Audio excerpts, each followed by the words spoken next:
जय हिंद मेरे सैनियों और आप सभी का स्वागत है आपके अपने YouTube चैनल प्रीतम एकेडमी परिवार में। और मैं हूं पंकज कुमार।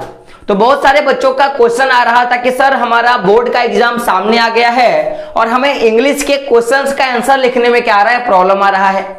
तो ये वीडियो उन सारे बच्चों के लिए है जिनको ये नहीं पता कि इंग्लिश का आंसर को कैसे बनाकर लिखा जा सकता है या उसको कैसे बनाकर हम लोग क्या करें लिखे। क्योंकि ये जो मेजर प्रॉब्लम है वो लगभग सभी बच्चों का, अगर मैं रेशियो में बात करूं तो 90% से लेके प्लस बच्चों का मैं बात कर रहा हूं कि ये प्रॉब्लम है कि वो इंग्लिश में क्या करते हैं कि आंसर लिख के नहीं आते हैं, वो लिख ही नहीं पाते, बना के नहीं लिख पाते हैं।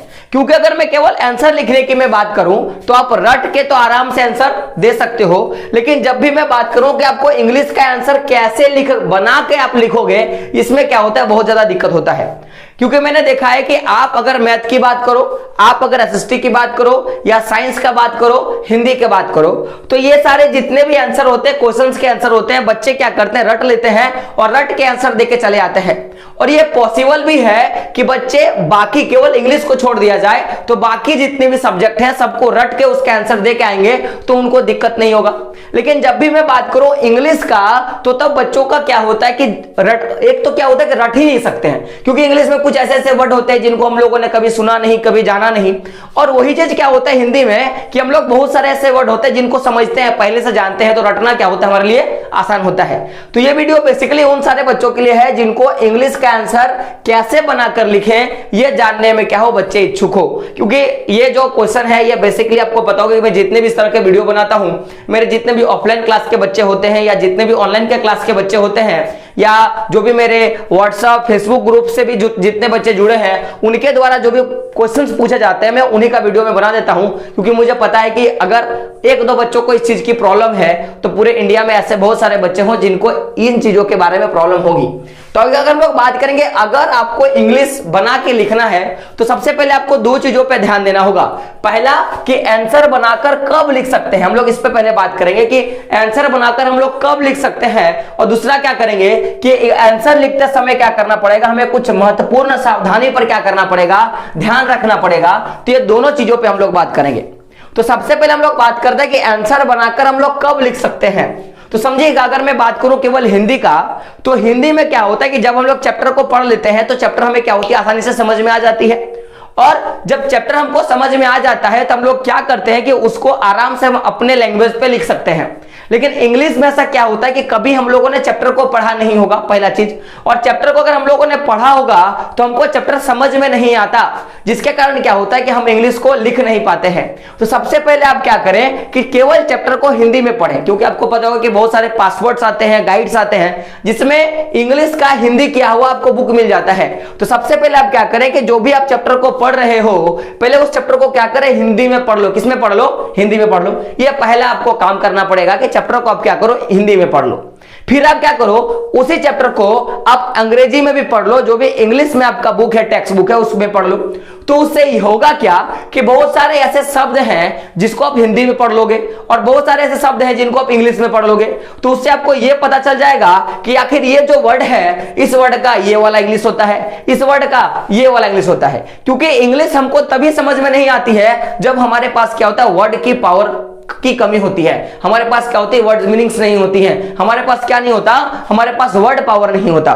तो जब आप इंग्लिश के चैप्टर को पढ़ोगे और हिंदी में, तो आपको क्या होगा, पूरा का पूरा कहानी समझ में आ जाएगा। उसके साथ क्या होगा कि जब आप उसी को इंग्लिश में पढ़ोगे तो बहुत सारे ऐसे वर्ड हैं जिनके बारे में आपको नॉलेज नहीं था, तो उसका नॉलेज क्या हो गया, आपका इंग्लिश में हो जाता है। तो पहला काम आपको समझ में आ गया। दूसरा क्या करना है, दूसरा भी समझ में आ गया। तीसरा क्या करना है कि चैप्टर की जो समरी होती है उसको क्या करें, पहले में आप हिंदी में लिखने का कार्य करें। ये समरी में क्यों लिखना चाहता हूं मैं इसके बारे में बताता हूं। तो आप अगर एक पिक्चर देखने के लिए जाते हो तो आप 2-2.5 घंटे का पिक्चर आप देख लेते हो, ठीक है, 2-2.5 घंटे का पिक्चर देख के आते हो और उसको अगर मैं आपको बताऊं कि कैसा रहा तो आप क्या करते हो, उसको 2 मिनट में आप बता देते हो। क्या करते हो, 2 मिनट में आप बता देते हो। यानी होता क्या है कि पूरा 2 घंटा आपको व्यतीत नहीं करना है, केवल 2 घंटे में आप क्या करते हो, पूरे के पूरे चैप्टर, पूरे के पूरे उस फिल्म का सारांश क्या करते हो, हमें बता देना है। तो उसी तरह अगर आप पूरे के पूरे हिंदी चैप्टर को पढ़ते हो और फिर उसका समरी को अगर आप हिंदी में लिखते हो या समझ जाते हो तो उससे सबसे बड़ा क्या होगा कि पूरा जो इतना बड़ा जो चैप्टर है वो क्या होगा, आपका इतना छोटा हो जाएगा।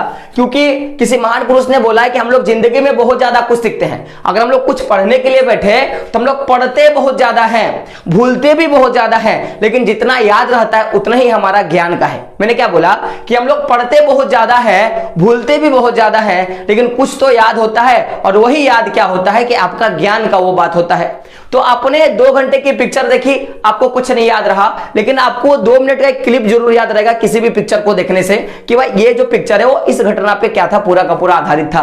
तो जब आप पूरे के पूरे चैप्टर को हिंदी में पढ़ लोगे और इंग्लिश में जब आप पढ़ लोगे तो चैप्टर पूरा का पूरा आपके माइंड में रहेगा, और उसके बदले में क्या होगा कि आपको एक छोटा सा एक 2 मिनट का, या मैं बोलूंगा कि 2-4 लाइन का कोई समरी याद रहेगा, यानी कि पूरे के पूरे चैप्टर का सारांश आपको याद रहा।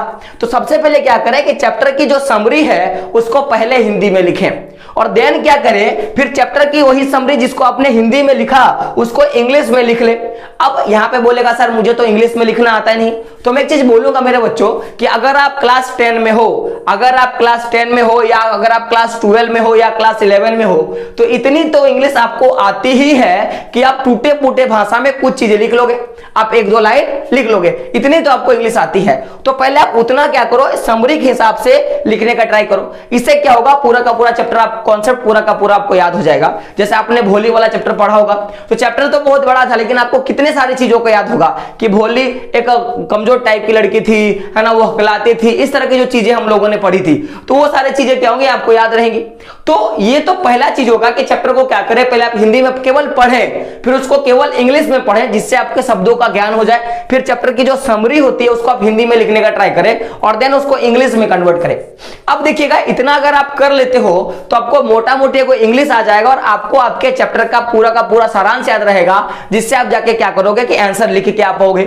तो ये तो लगभग सारे बच्चे कर लेते हैं, लेकिन नंबर कहां कम आता है, हम लोग इस पे बात करते हैं। क्योंकि आप देखोगे कि बहुत सारे बच्चों का नंबर क्या होता है, इंग्लिश में 100 में 100 आ जाता है, और बहुत सारे ऐसे बच्चे होते हैं जो पास भी नहीं हो पाते हैं।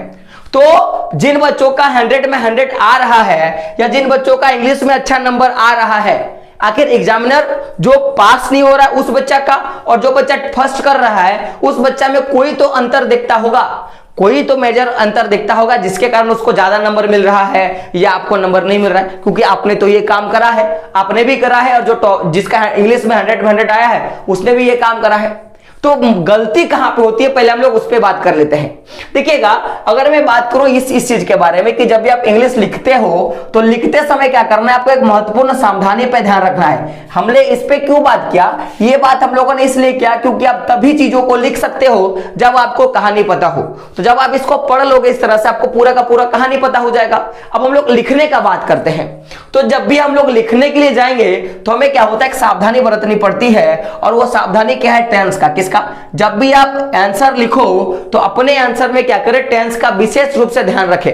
क्योंकि समझेगा, क्योंकि बच्चे ना यहीं पे सबसे ज्यादा गलती करते हैं, और टेंस का गलती क्या होता है, बहुत भद्दा वाला गलती होता है, लोगों को तुरंत पकड़ में आ जाता है कि आपने नहीं पढ़ा।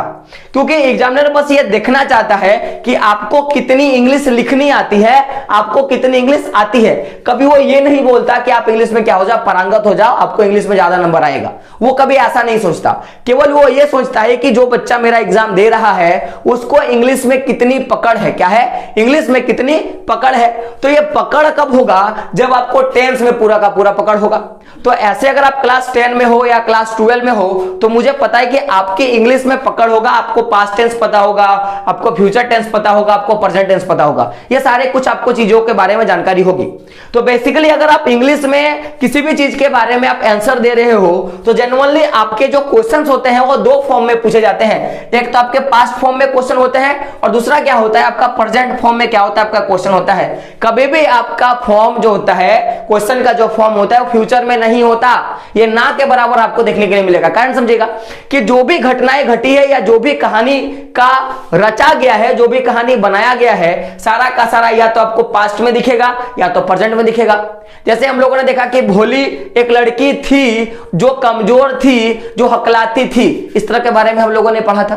या आप मान लो कि आप अपने स्कूल में आपका एक प्रोग्राम हो रहा है, तो प्रोग्राम के बारे में आप क्या लिखोगे कि आ रहा है, ऐसा नहीं लिखोगे। आपने क्या लिखोगे, प्रोग्राम अगर कोई पार हो गया, जैसे आप रिपोर्ट लिखते हो या नोटिस लिखते हो, तो जनरली वो सारे क्या होते हैं, पास्ट फॉर्म में होते हैं। तो आपको बस ये दो ही फॉर्म को याद रखना है, एक तो पास्ट फॉर्म और दूसरा क्या होता है, प्रेजेंट फॉर्म। अब देखिएगा होता गलती हम लोग कहां पे करते हैं कि मान लीजिए कोई एक क्वेश्चन ऐसा पूछ दिया कि व्हाई डिड द, क्या दिखेगा, why did the tiger king kill 100 tigers, इस तरह का क्वेश्चन पूछ देगा।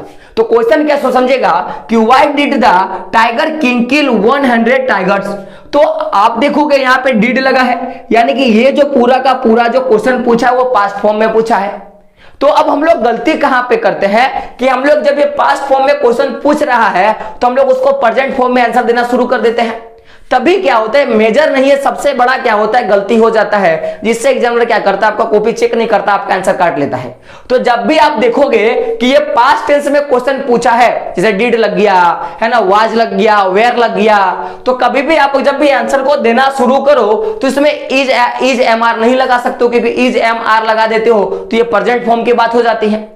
तो उस समय एग्जामिनर क्या करेगा, आपका क्वेश्चन चेक नहीं करेगा, आपका क्वेश्चन काट लेगा।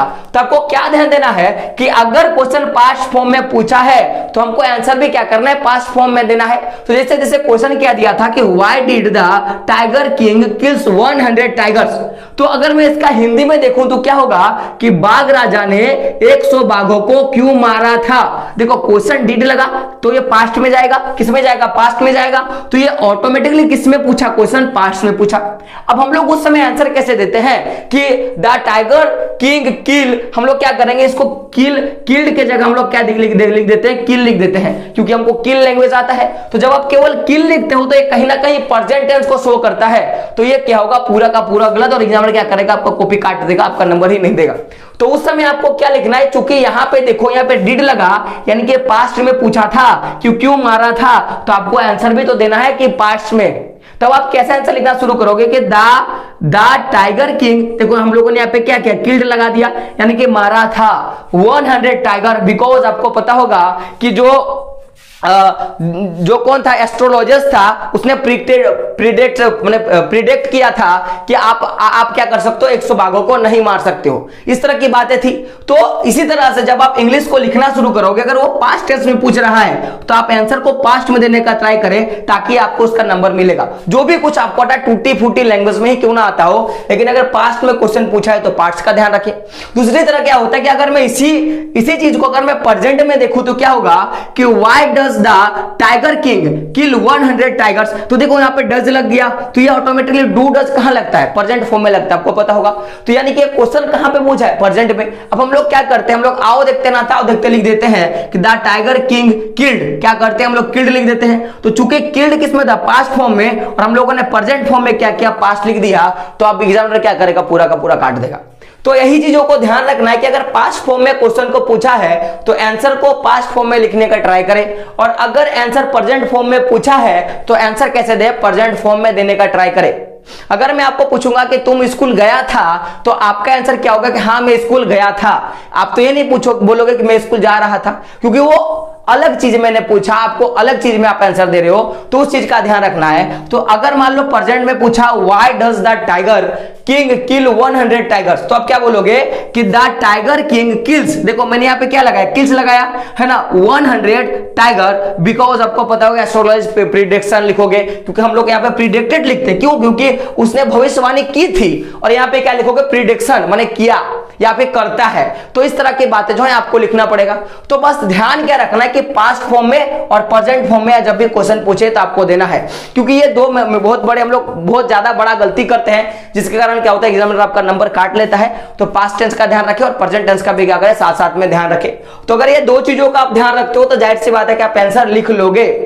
तो यही थी दो मेजर चीजें जिसको आपको जाननी थी कि इंग्लिश को कैसे आप बना के लिख सकते हो। तीसरी चीजें क्या होती है कि ऐसा नहीं है कि आप अगर कोई आंसर देना चाहते हो तो जो किताब में लिखा है आप वही लिखो, ऐसी कोई चीजें नहीं होती हैं। अगर आप उसको किसी और भाषा में लिखना चाहते हो, अगर आपको वो और भाषा आता है तो आप लिख सकते हो। लेकिन हमारे पास प्रॉब्लम क्या होता है कि मेजर जितने भी एग्जामिनर होते हैं, मैं अगर आपको लिख के बताता हूं कि वो ज्यादातर चाहते हैं कि आप बुक का ही लैंग्वेज लिखो, क्योंकि उनको वो बुक का ही लैंग्वेज पसंद आता है। तो अगर आप रट सकते हो तो रटो, और नहीं तो ये दो तरीके मैंने आपको बताई, दो तरीकों को फॉलो करो, आप आराम से क्या करोगे, क्वेश्चन लिख के आओगे। और सबसे ज्यादा मेजर क्या होता है कि आपको इस चीजों के बारे में जानकारी होना चाहिए। तो वीडियो कैसा लगा कमेंट बॉक्स में बताना है।